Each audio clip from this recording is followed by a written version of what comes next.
Looks like we're all here. Well, welcome to our May 20th, 2014 City Council meeting.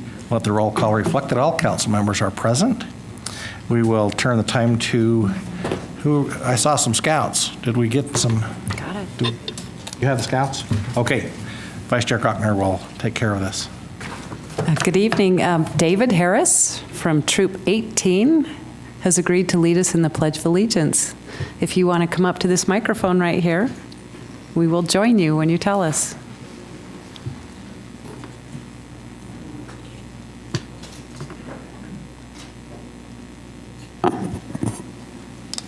Will the audience please rise? Do the proper hand salute. I pledge allegiance to the flag of the United States of America and to the republic for which it stands, one nation under God, indivisible, with liberty and justice for all. The audience may be seated. Thanks, David. Stay there. Do you mind telling us what merit badge you're working on?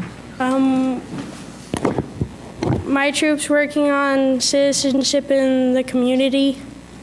Great. And I don't know how the rest of you guys feel, but if you want to come up and tell us your name, we'd love to hear from you.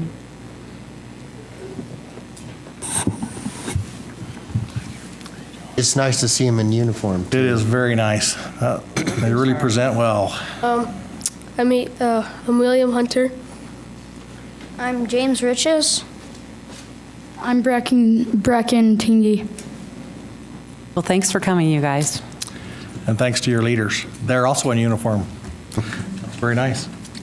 We will now observe a moment of silence.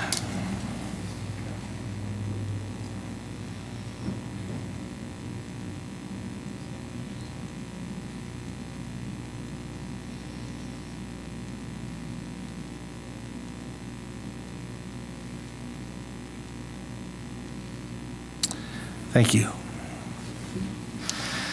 Okay, the first item on our agenda is some recognitions. The first is for the Ogden Canyon Waterline Project, and we'll ask Vice Chair Cockner if she would present that.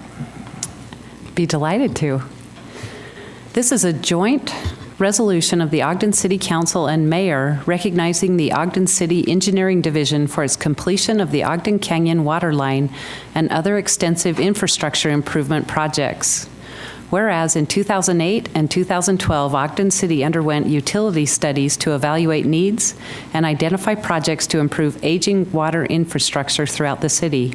Funding was allocated for numerous projects, and the city's engineering division was tasked to facilitate the completion of these projects.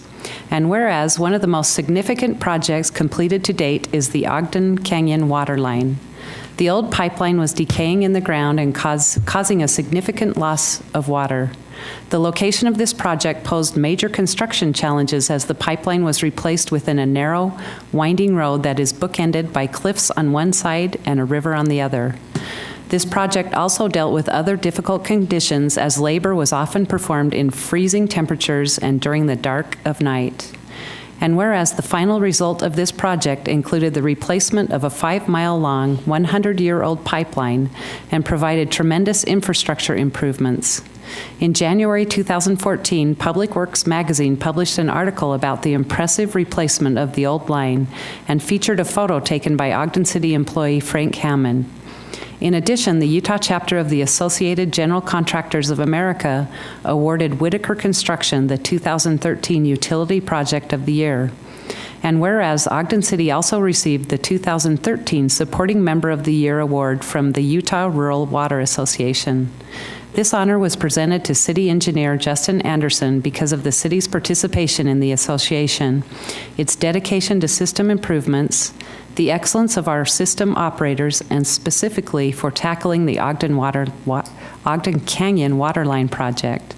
And whereas the American Society of Civil Engineers also took an interest in the Canyon Waterline project. A paper co-authored by Public Utilities Manager Kenton Moffitt was chosen to be published in the Society's annual journal, and he was invited to represent the city at the 2014 National Pipeline Conference. And whereas these prestigious and well-deserved honors demonstrate the magnitude of this project and the degree of difficulty required for its completion, the Engineering Division has shown its dedication to utility improvements by completing an impressive $50 million of projects within a short 5-year period, and with only 5 engineers on staff. All of this has been done in addition to providing day-to-day operations and services. Now, therefore, be it resolved that the Ogden City Council and Mayor Caldwell proudly recognize and express our sincere appreciation to the Ogden City Engineering Division, Water Utility Division, Sunrise Engineering, Whitaker Construction, and all other contributors for their diligent efforts to ensure the continuation of our invaluable water services. We also express our gratitude for the many ongoing and upcoming infrastructure projects that are planned for completion. And with that, I would go ahead and make a motion to adopt proposed resolution 2014-7. I second it. Okay, we have a motion by Vice Chair Gochner, seconded by Councilmember Stevens to adopt proposed joint resolution 2014-7. And this is a voice vote. All in favor? Aye. Any opposed? That passes. Justin, we have a plaque for you. And Kenton. And Kenton. Love you guys to come up, and if you have anything you would like to say, we'd love to hear from you. And I would say that they deserve clapping for that. Yeah. My goodness.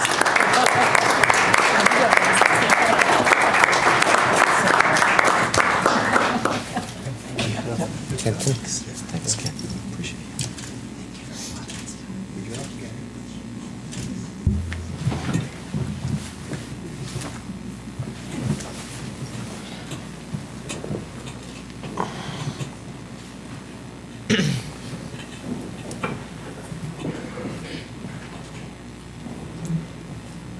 First of all, I'd like to thank the council for their dedication to the citizens of Ogden and taking steps necessary to preserve the future delivery of water to all the citizens of Ogden.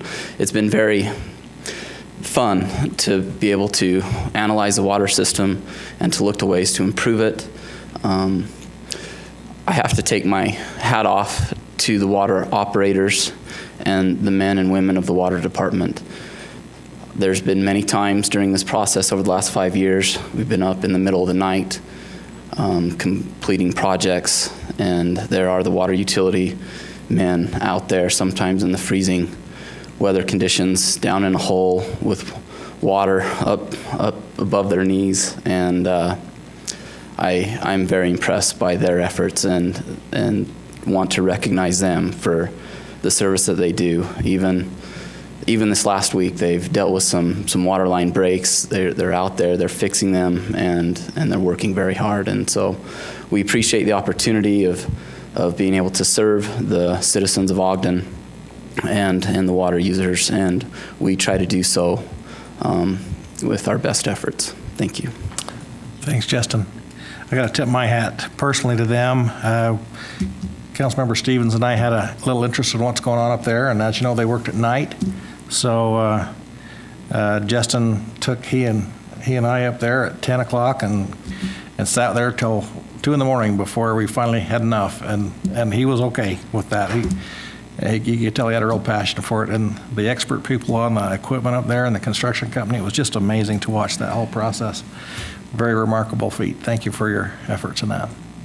I think it was a difficult project, but we did it with the professionalism, not only with Whitaker, but also our own city department staff and directors. But it's a good project to have done. And we congratulate you for the completion of it. Okay, the next item of recognition is for Todd Brinkman, and we've asked Councilmember Blair if he would present that. Yes, thank you, Chair Heyer. It is a privilege for me to be able to read this for Todd Brinkman. And this is Joint Resolution 2014-8, recognizing golf professional Todd Brinkman for receiving the 2013 Utah PGA Junior Golf Leader of the Year Award. Whereas golf professional Todd Brinkman first got his start in the game of golf with the help of Steve Wathen and Jeff Smith, who provided him a place to develop his love for the golf business. His parents also contributed to this start by allowing him to pursue his interest in golf at age 11 and enabling him to spend as much time as possible at the golf course. And whereas Todd has worked in golf for 24 years and has served as manager of the El Monte and Mount Ogden public golf courses for the past 11 years. Throughout his tenure, he has worked with golfers of all ages to help improve their skills and develop a love for the sport. And whereas Todd has also been dedicated to providing quality programming and opportunities for local youth to learn and enjoy the sport of Ogden's beautifully maintained courses. He is leading the state in offering youth courses, providing the following programs: Start Smart Golf for ages 4 through 6, junior golf clinics for ages 7 through 17, junior playing associations for ages 10 through 17 at El Monte, and junior playing association for high school ages at Mount Ogden. He has also coordinated with local high schools to play their tournaments on these courses. Ben Lomond and St. Joseph High School use El Monte as their home course, and Ogden High uses Mount Ogden as its home course. And whereas, on February 11th, 2014, the Utah Professional Golf Association awarded Todd with the designation of 2013 Junior Golf Leader of the Year. This esteemed award is designed to pay recognition to a PGA golf professional who is a leader in junior golf, reflects the qualities and ideals of those who work with our nation's youth, and provides opportunities and experiences for juniors to learn and play golf. And whereas Todd is also the 2006, 2007, and 2009 recipient of the PGA's President's Council on Growing the Game. He has done extraordinary work in his role managing Ogden's golf courses and in his efforts to reach out to youth and our community at large. Todd's focus with the youth goes beyond the game of golf as he mentors and teaches youth that life skills and values learned on the golf course parallel the decisions made with honesty and integrity in everyday life. Now therefore be it resolved that the Ogden City Council and Mayor Michael P. Caldwell proudly recognize golf professional Todd Brinkman for being awarded the 2013 Utah PGA Junior Golf Leader of the Year Award. We appreciate his diligent efforts and the incredible contributions that he provides to the Ogden golf community. And I will go ahead and make a motion that we adopt this joint resolution 2014-8. I'll second it. Okay, we have a motion by Councilmember Blair, seconded by Councilmember Wicks, to adopt Resolution 2014-8. This is a voice vote. All in favor? Aye. Opposed? That passes. We should have said 4.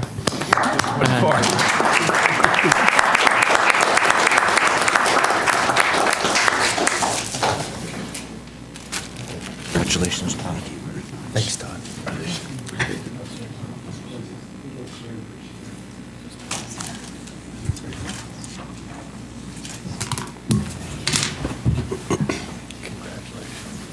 I like your purple. In the box. Well, I sure appreciate this honor very much. It's very moving. I just take it to work every day, and you bring your best effort forward. And I was going to try to fly this one under the radar, and they did a nice little awards ceremony down in St. George. And as I got up to give my speech in front of 300 of the best professionals in the country, I looked down, and there's Kimberly Jensen, our marketing specialist, there on another matter, but she said, "Oh boy, you're in trouble on this one." But, I am humble and just try to go every day and do my job. And so when you get recognition from your peers, and Utah has some of the best professionals in the country, it's something pretty special. But the first thing I said when I accepted the award is I am accepting this on behalf of the Ogden City Administration and City Council, because without you giving me the opportunity to run these great golf courses and open up an avenue for kids to have a place to play, this isn't something that's even possible for me. And junior golf is a very important thing that we do. And as you remember last fall, I came to you with a very aggressive plan asking you to reduce rates instead of increase rates and make golf more accessible for kids, because right now all active sports are losing the battle to video games. And so the more we do to get more of these kids out on the golf course, it's not so much about teaching them the game, but probably the one thing that helped me to win this award. We don't have the biggest programs necessarily by numbers, but one thing that was, I think, very special to the committee that votes on this kind of stuff is I'm really big not only on being a mentor, but teaching kids some core skills and some life values. And the game of golf is just like the game of life. It's a self-policing game where you call penalties on yourself, and so I try to relate those lessons to teaching kids how to be responsible, be thankful, and have integrity with everything they do. So the opportunity to go every day, do what you love to do, be a mentor to kids, and you just never know the kind of difference you're going to make in a kid's life. I mean, my mom and dad gave me every opportunity to just live at the golf course from the second, like I said, I was 11 or 12, and they probably wondered what I was up to up there. Well, a good golf professional put his arm around me and taught me a great game and turned into a love affair with the game that's led to a great career. So again, I appreciate the opportunity to represent Ogden City and the golf courses. Thank you. Thanks, Todd. I might also add, and the sledding and the cross-country skiing. Yes. Thank you. All right. Next item on our agenda is a public hearing concerning street vacation of the westernmost 21 feet of Madison Avenue from 21st to 22nd. Looks like we're going to have Mr. Montgomery. You doing a solo today?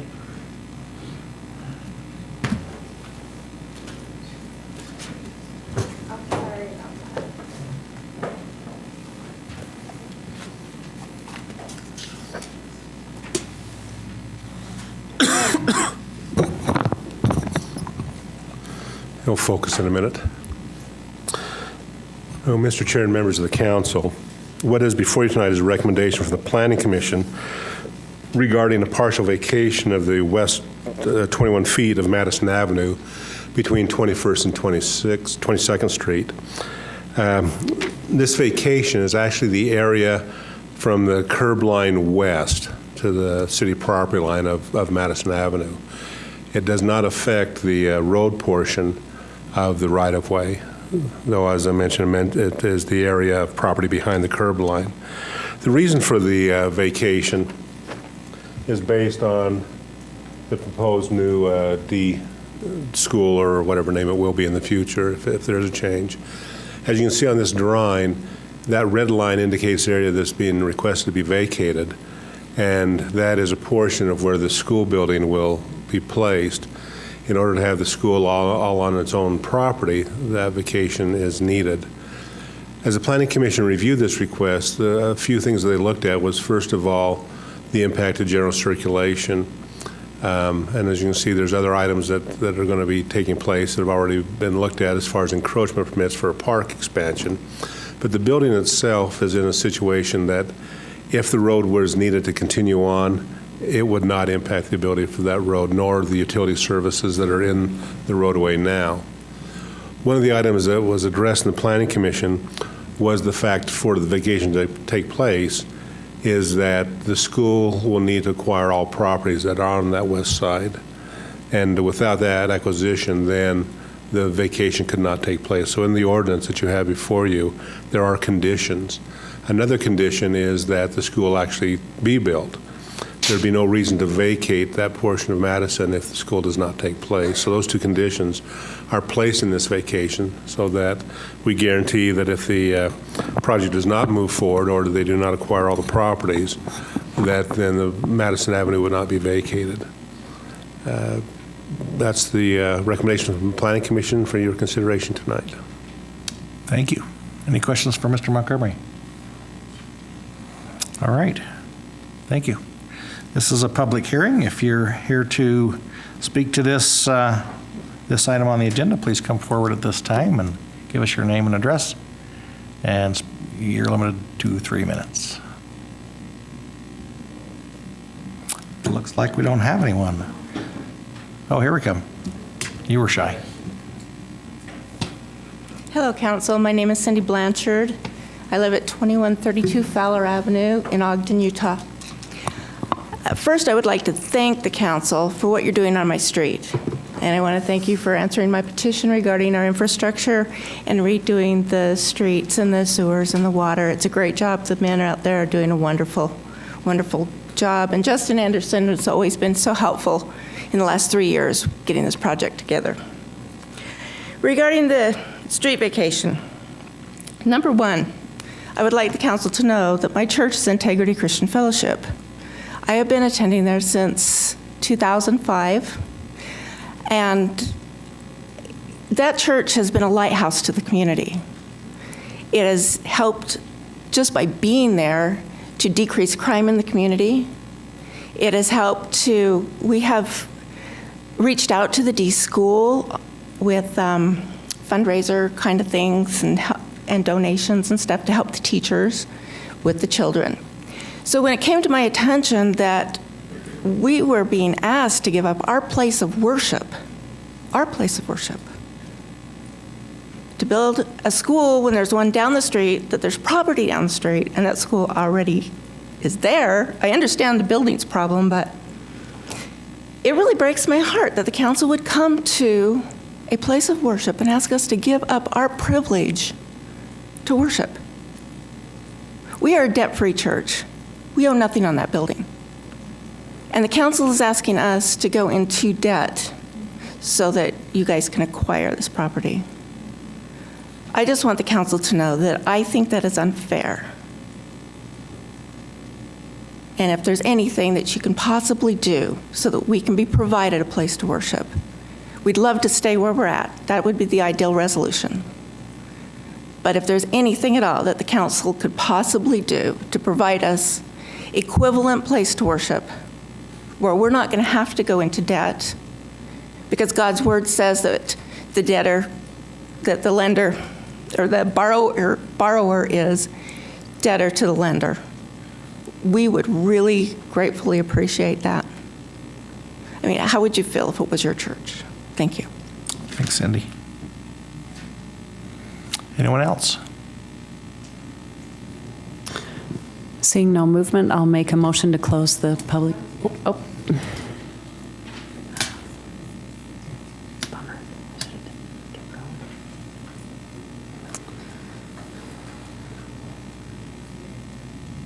Virginia Hernandez-Reza, and I live at 2427 Jefferson Avenue. This was called to my attention in the newspaper. And as you all know, I work with the community there and the people forever.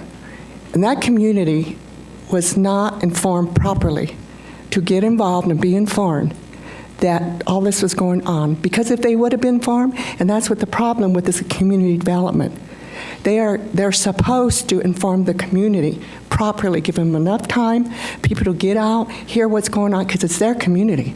Okay, so I saw it in the paper Sunday. Now, I was appalled. I know these people. I've gone to their church many times. These are great, wonderful people. That building itself, it's like a site for the community. That's a church that's different from all the other churches around there. Okay, and it's been there for a long time. Pentecostal church used to be there before that. Another church was there, which were part of my family. It's a thing. What troubles me with this is that, again, the community development plus the city council is that, I don't know how much you know about that. My uncle had property there, and he was told he had to move. And he's an old man, retired. They had a nice home. Come in, said, you got to move. Now, I know how the community development operates. If he wouldn't have done that, there would have been an eminent domain, which was in the newspaper. We've dealt with that in the past with the previous mayor, that they went down to below wall and had the whole community. If you don't move out, because we're going to build a wall, then we're going to bring an eminent domain. We, the people, that I know people there and everything, we said, no, you're not going to do this. But they had enough time to organize and mobilize to say, we're not going to allow the city to do that and take our property. It didn't happen because they mobilized. I was part of that group. So the mayor lost on that and his administration. That was not fair. These people, along with myself and all the people I know in different churches, they should have been given plenty of time to at least mobilize and say no. Now, she says that, well, it seems to me it's going to be done anyway, but that's not very good. The community that I interact and around there are upset. But if you know, they're going to have to do this, no choice. But the thing is, I would say to all of you, this is an enterprise zone. You've got lots of money in the past, or you're going to be getting lots of money. And I got the consolation plan. There's a new one coming out because you're going to submit it. You can provide for this church and these people for money for the community development enterprise. You can offer them so they don't have to pay so much money to get a new building if they choose to stay in the enterprise zone. There's so much in this, just this project. And D, that's another story. So you need to be fair to our people, the minority, the poor. You need to listen to us because I'm very happy with all these rich programs going on now and all this stuff. You need to look at us because we may be quiet, but we're the silent majority. Thank you. Anyone else? I'll go ahead and make a motion to close. Nope. It's like an invitation. My name's Kevin Thompson. I live at 654 East 21st Street, right across where they're building going to build the new elementary. And I want to applaud you guys for actually somebody talked about the poor and stuff. That community, a lot of us that I know are looking forward to the new building and stuff being built. I know there's a problem with the church, and I hope that can be resolved and everything, but I just want to thank you for coming in and trying to improve that area because it does need improved. There's a lot of people that this will help, and I just want to give you my appreciation. Thanks. Thank you, Kevin. Anyone else? If there are some of you that would like to speak, if you feel free to come up and sit on that front row. And my name is LeVar Harris. I live at 2023 Madison Avenue. First, I have to state that my opinions do not reflect the Boy Scouts of America since I'm wearing their uniform. But I live right down the street from this development. Each one of these boys has not attended D Elementary for a reason. Because D Elementary is broken, okay? They all attend other community schools and they all live right in that neighborhood. I think it's great that D Elementary is being built. I think the area that is being taken over, there was a lot of problems with drugs, crime in those houses that were removed. It's great to see the community be redeveloped that way. I hope there can be something resolved with the church property, but I think you guys are doing a great job. thank you.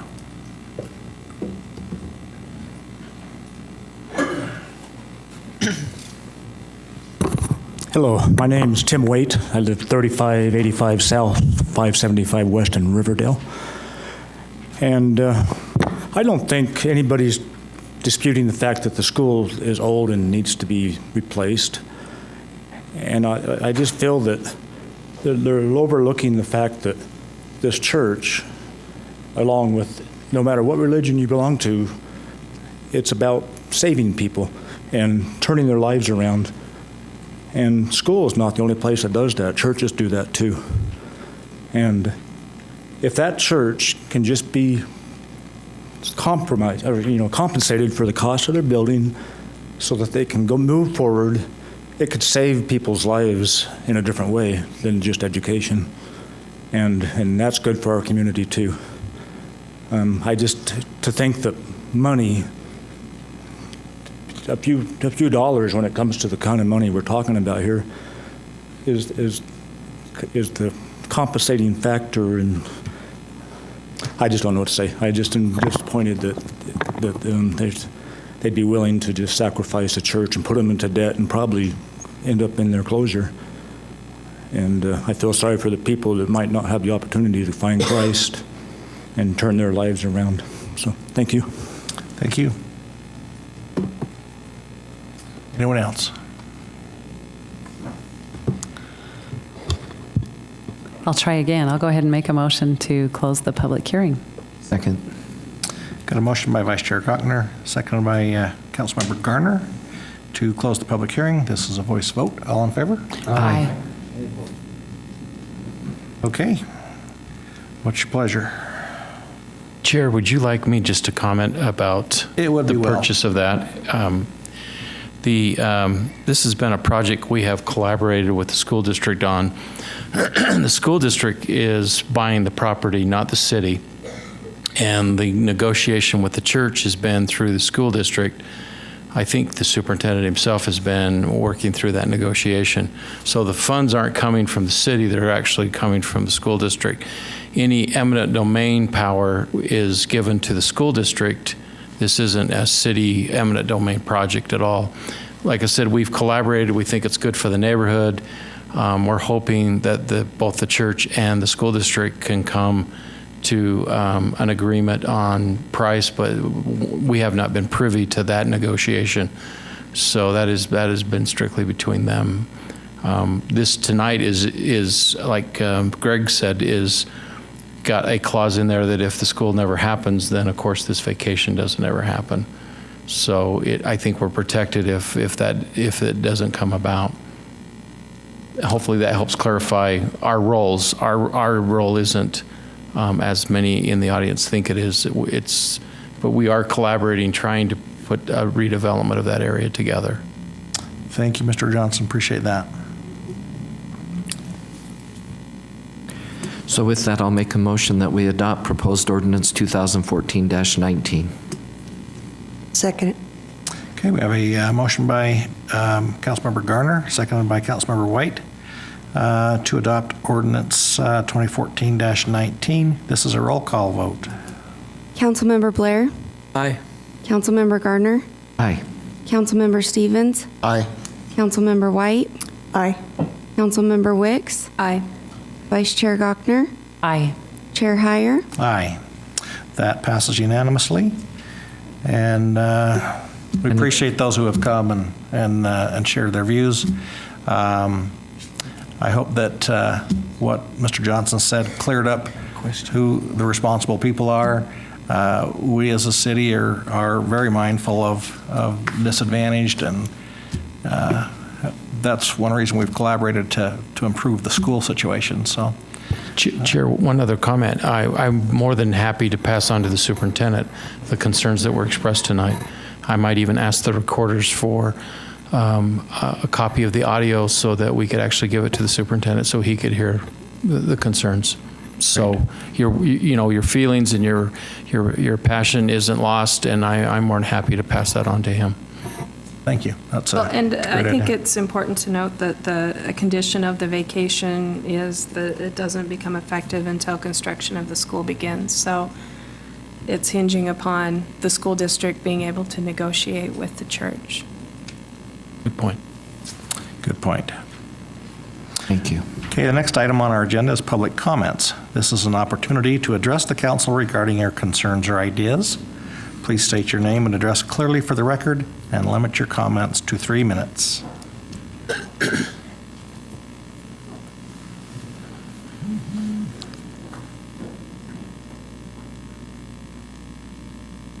I'm going to become a thorn in your side, but I have free speech and involvement because I'm a citizen of the United States. I do want to thank Virginia Hernandez-Reza. I do want to thank Mr. Johnson to point that out, because when you get short information, me being an activist, and see this in the paper, it does mention a lot about the school and Superintendent Smith, who I know very well. Not to say it's going to make any change, but I do appreciate that, because I was under the impression that was more the city council that would be doing this with short notice of information. So yeah, we'll look at myself and the people I interact with, not only my uncle, but these wonderful people and the people around there. And he didn't but mention about D, this gentleman. Yes, it's true, but that school should have been torn down 2006. I have a plaque. So, because it was not at all a functioning and good school. We lost 1 decade of those kids. Now they're going to rebuild it again, but that's another story. So I really appreciate you pointing that out, because I was kind of upset. Thank you. Thank you. Anyone else?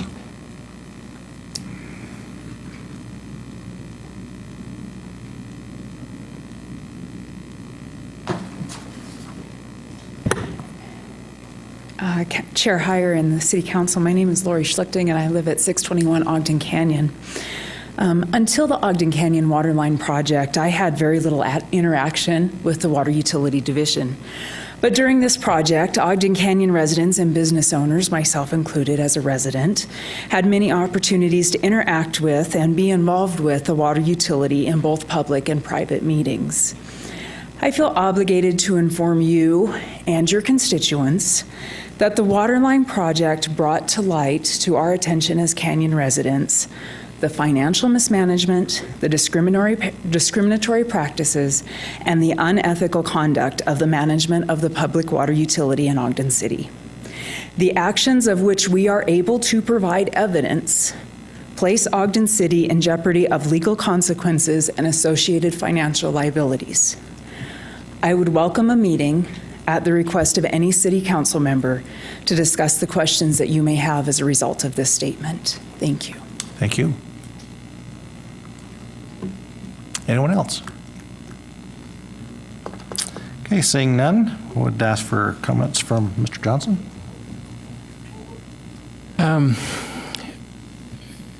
No, nothing tonight. Okay, council members.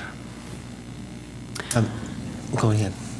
I just wanted to give a shout out to all the Ogden City personnel as well as the volunteers that made the 2014 marathon weekend such a great success. And also thanks to Mark Johnson and the administration for their help and support, and Glenn Symes, their policy analyst, for the organization of a neighborhood meeting that turned out well. So thank you. And this past week, we had an opportunity to go to Weber State and witness the groundbreaking of their new science wing up there, and it's going to add a great asset to not only a great university, but to the students that apply there and the future students. So it's going to be an impressive building that they'll be able to occupy in a couple of years up there. So. And Councilmember Wicks and I had the opportunity to attend an event for the Lantern House. It's a home for citizens who just don't have enough to pay for their home, and it's a homeless shelter. But I do want to commend the citizens of our community who really work hard to bring this to light and to seek support for the Lantern House. So thank you. It was a neat event. I don't know, most people may not know that the community came together, and there was an event about a month ago throwing bowls for the fundraiser event, and they ran out of handmade bowls in about 45 minutes. I think it was a great success, and there were a lot of people who came together to make it a success. So, thank you. Thank you. Any other comments? Okay, look for motion to adjourn. So moved. Second. I have a motion by Vice Chair Cockner, seconded by Councilmember Garner for adjournment. All in favor? Aye. Any opposed? Just as a reminder, we have a special redevelopment agency meeting followed by a redevelopment agency work session, followed by a city council work session. The items to be discussed are listed on your agenda. You may check there for those. We will give the city recorder a minute to reset before we start the next meeting.